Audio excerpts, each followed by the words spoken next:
Le regard des autres vous rend anxieuse, anxieux. Vous savez quoi? Il y a quelques années, j'étais exactement comme vous. Maintenant, le regard des autres, je m'en occupe, mais vraiment plus du tout.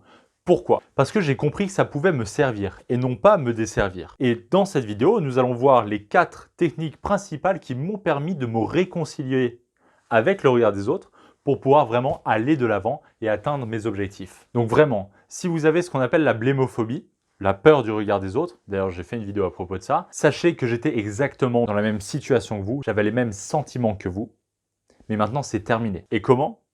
Grâce à cette vidéo. D'ailleurs, juste avant de commencer la vidéo, si vous êtes vraiment dans une situation d'anxiété devant une audience, n'oubliez pas de vous abonner juste en dessous parce que je vais faire énormément de vidéos sur ce sujet-là pour pouvoir vous aider. Donc si ce n'est pas déjà fait, je vous invite vraiment à vous abonner.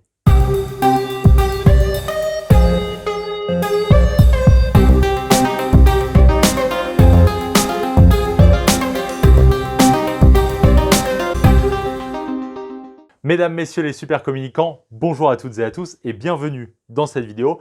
Je suis Quentin Mégevant, votre coach et conseiller en communication orale à votre service. L'objectif de cette vidéo, il est tout simple, vous l'avez vu juste en dessous dans le titre, c'est de vous réconcilier avec ce regard des autres, cette peur du regard des autres. Le regard des autres peut vous servir et non pas vous desservir, donc n'ayez plus peur du regard des autres. Je vais donc dans cette vidéo aborder 4 idées qui vraiment m'ont beaucoup aidé pour pouvoir passer outre et être dans la situation dans laquelle je suis actuellement. C'est-à-dire tout à fait à l'aise devant une audience, quel que soit l'enjeu, quelle que soit la situation ou le contexte. La première idée que je voulais évoquer avec vous dans cette vidéo est que dans votre démarche de leadership, vous serez surexposé à ce regard des autres, au jugement, aux critiques, qu'elles soient bonnes ou mauvaises, constructives ou non.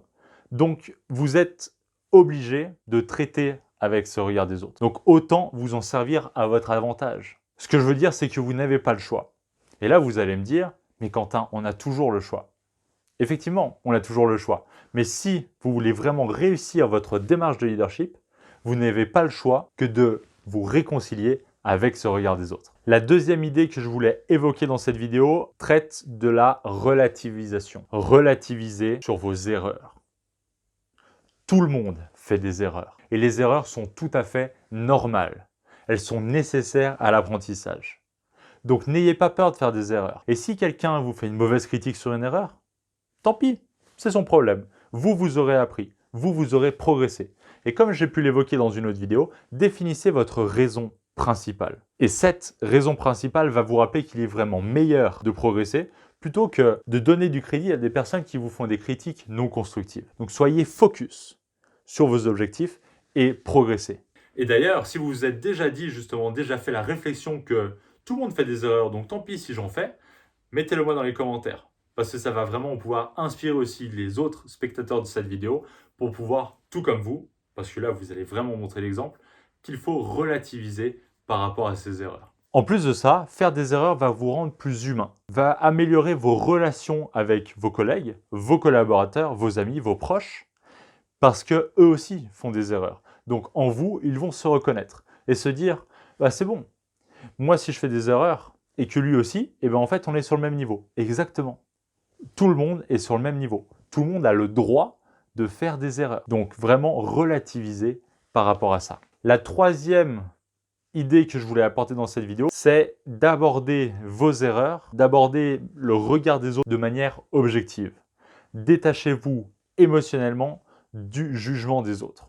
Lorsque vous faites une erreur, lorsque vous faites une bêtise ou lorsque vous vivez une situation ridicule, prenez-le de manière objective. Posez-vous les bonnes questions. Il faut savoir se remettre en question de manière objective. L'autre manière d'aborder ça est de manière subjective. Et lorsque vous allez l'aborder de manière subjective, vous allez vous concentrer sur ce que les autres pensent de vous. Vous allez perdre du temps, de l'énergie et vous n'allez pas du tout progresser. Donc vraiment, je vous invite, je vous convie à utiliser le regard des autres et de l'aborder de manière objective, en vous posant les bonnes questions. La quatrième idée que je vais aborder dans cette vidéo, elle concerne tout ce qui est intervention en public, prise de parole en public, présentation, pitch de projet, meeting, etc., etc. Dans la plupart des cas, même très souvent, il n'y a aucun enjeu. Et même s'il y avait de l'enjeu, dans la toute petite partie restante, sachez que votre public est bienveillant. Comme j'ai pu l'évoquer dans d'autres vidéos, plus de la moitié des personnes lors des prises de parole en public ne se sentent pas à l'aise, voire se sentent vraiment anxieuses. Donc toutes ces personnes-là seront vraiment bienveillantes. N'oubliez pas, la plus grande partie de vos prises de parole au public n'auront pas d'enjeu, ou très peu, et le reste des autres interventions, n'oubliez pas que votre public est bienveillant. Gardez ça bien en tête, parce que ça va vraiment vous aider à relativiser et à vous détendre pour lâcher prise devant une audience. Je vous invite maintenant dans les commentaires juste en dessous de mettre si vous avez déjà utilisé une de ces 4 techniques et comment est-ce que ça vous a apporté quelque chose, comment est-ce que ça vous a été bénéfique. Cette vidéo touche bientôt à sa fin, je vais maintenant récapituler les 4 idées que nous avons vues ensemble dans cette vidéo. La première idée vous sensibilise au fait qu'en tant que leader, vous allez être surexposé au regard des autres. Donc, relativisez, oubliez l'enjeu et dites-vous qu'il faut utiliser le regard des autres à votre avantage plutôt que le laisser vous desservir. La deuxième notion que j'ai abordée dans cette vidéo est basée sur le fait que les erreurs sont tout à fait normales.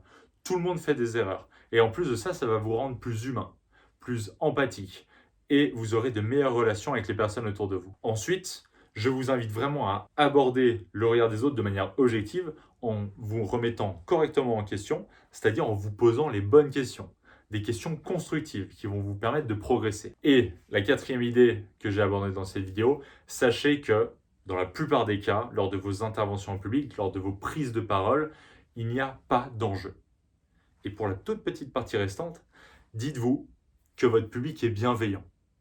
Donc, tout va bien se passer. Je vous remercie pour votre attention. Merci d'être resté jusqu'ici dans cette vidéo. Je vous souhaite tout de bon pour cette fin de journée, cette fin de semaine. Et surtout, n'oubliez pas de sourire. Le monde ne sera que meilleur. N'oubliez pas de vous abonner si ce n'est pas déjà fait, de mettre un petit pouce bleu. Je vous remercie. Ce sera pour récompenser le travail fourni. C'était Quentin Mégevant. Ciao.